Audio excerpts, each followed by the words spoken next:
Добро утро, приятели! Въпросното видео може би нямаше да го направя, щях да напиша една от поредните си приказки, но кой ще ги чете вече толкова дълги излияния.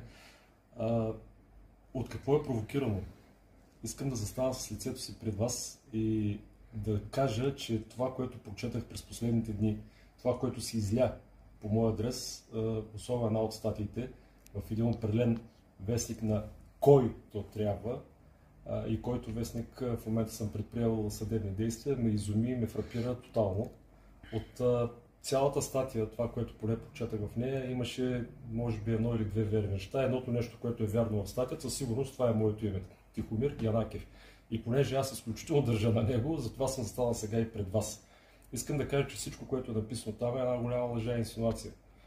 Искам да ви кажа също да не вярвате на подобни твърдения.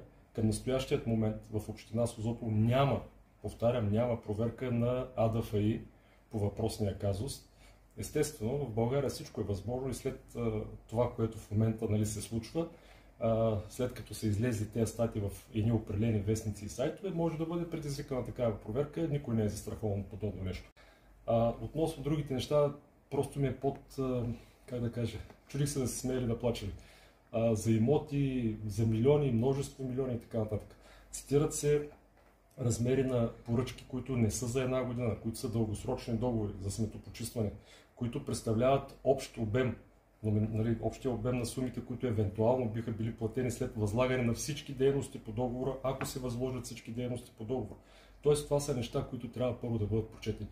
Аз се очудвам защо подобни вестници и сайтове и хората, които работят, тя се наричат журналисти. По принцип, медиите са четвъртата власт. И аз мисля, че когато се упражнява една власт, тя трябва да се упражнява много внимателно и законно. Логично беше, когато се правят някакви твърдения и инсинуации, някой да дойде да попита, да поиска информация, да види това какво е, как е. И както го правят, всъщност има и сериозни медии, които го правят точно по този начин, за да може да се покаже наистина каква е истината. А така, по този начин ние правим едни инсинуации, които естествено не всички хора разбират за какво става въпрос, за какво е, че казвате и видите ли, като напишете името един човек, като напишете някакви милиони до него и става вау, страхотна новина. Няма такава, съжалявам, ще ви разочаровам. Към настоящия момент съм предприел мерки наел съм си адвокат и предприемам съдебни действия срещу въпросния вестник, който пръв цитира статията. Относно сайта, който най-упорито разпространява негативните новини за община Созопол като цяло и в частност за мен като кмет на общината, мога да кажа само, че този сайт беше представил оферта за медийно обслужване в община Созопол. Офертата му не беше приета.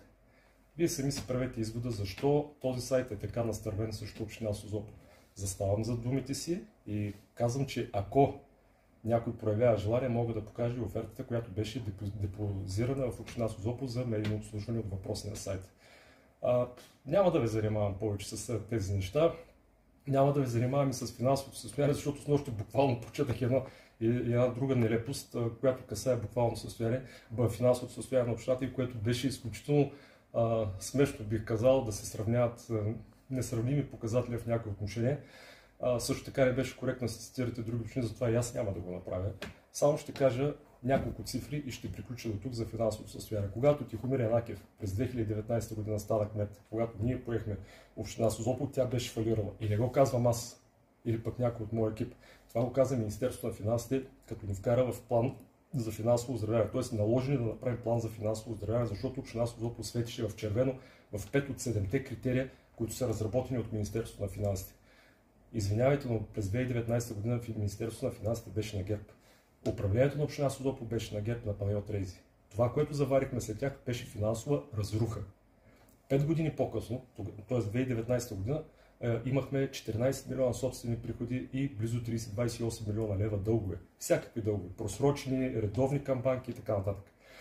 Към РИОСВ, 5 години по-късно, община Созопол има близо 23-24 милиона лева собствени приходи и около 14 милиона лева единствено и само дългове задължения към банка. Няма просрочени задължения.